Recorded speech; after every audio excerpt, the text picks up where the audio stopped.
Hey YouTube, it's ICU and welcome to the 144th episode of Best Tech Info and Rumors.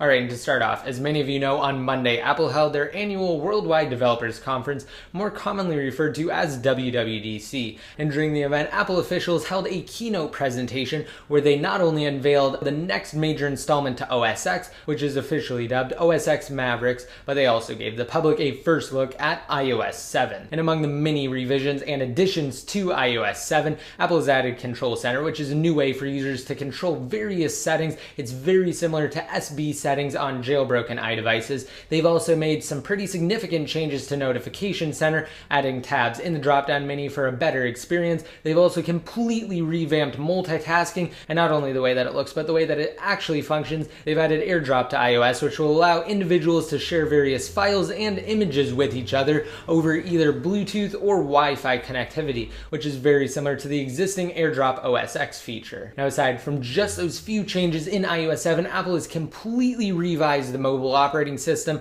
They've changed everything from the keyboard to the user interface to even the icons, which apparently will change significantly from one beta version to the next, and they should be completely different from the ones that will eventually be found in the public release coming this fall. Now, if you guys want additional details on iOS 7 and you want to see all of the major features demoed, then just be sure to check down below in the more info. I'll have a link to my video in which I highlight and demonstrate the changes in iOS 7. As I mentioned before, the next major version of OS X will be called OS X Mavericks, and it will include changes and additions like iBooks, Maps for OS X, a new revised interface for Calendar, updates to the Safari application, iCloud Keychain, which will offer native 1Password-like functionality for both OS X and iOS. It will also include better support for multiple displays, revisions to notifications such as the ability to quick reply to certain notifications, tabs for Finder, the ability to tag different items and easily find them through the Finder window, as well as advanced technologies for power users. Alright, moving right into jailbreaking. As I've said in the past few episodes,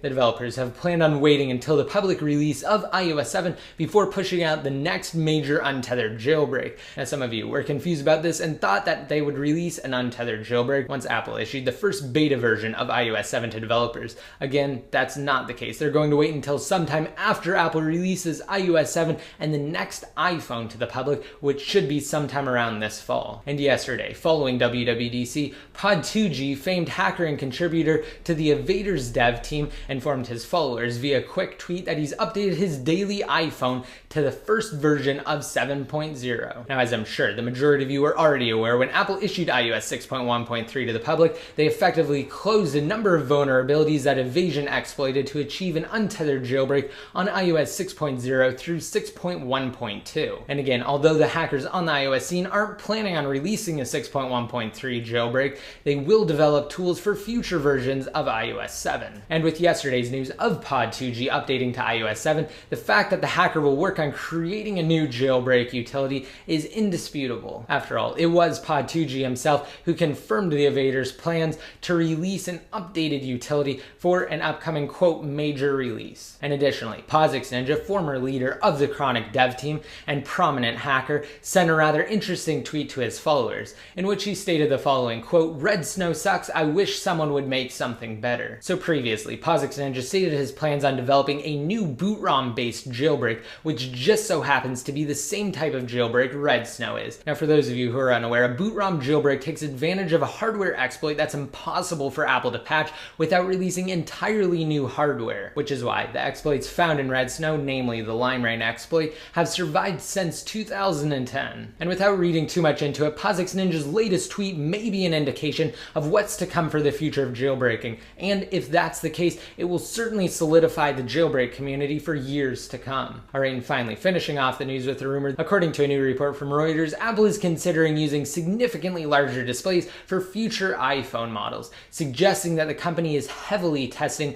4.7-inch and 5.7-inch iPhone models that may launch next year. Currently, the newest iPhone, the iPhone 5, already features an enlarged 4-inch display over its predecessor's smaller 3.5-inch screens. Reuters also mentions Apple's supposed plans for later this year, proposing that the company will release a revamped iPhone 5S with built-in fingerprint sensor technology and the rumored lower-cost multicolored iPhone sometime in September. And furthermore, in a separate report, another blog helps to confirm the information by claiming that the cheaper iPhone will adopt a similar color scheme as the old iPhone 4 bumpers. Well, the iPhone 5S will be released in a gold model in addition to the traditional black and white variations, which strangely enough matches up with a leaked alleged gold iPhone 5S SIM tray. Of course though, just be sure to stay tuned to this series, my YouTube channel in general, and Best Tech Info. I'll keep you guys completely covered on everything iPhone and jailbreak related. Now really quick, before we conclude, as for the giveaways, in the last episode of Best Tech Info and Rumors,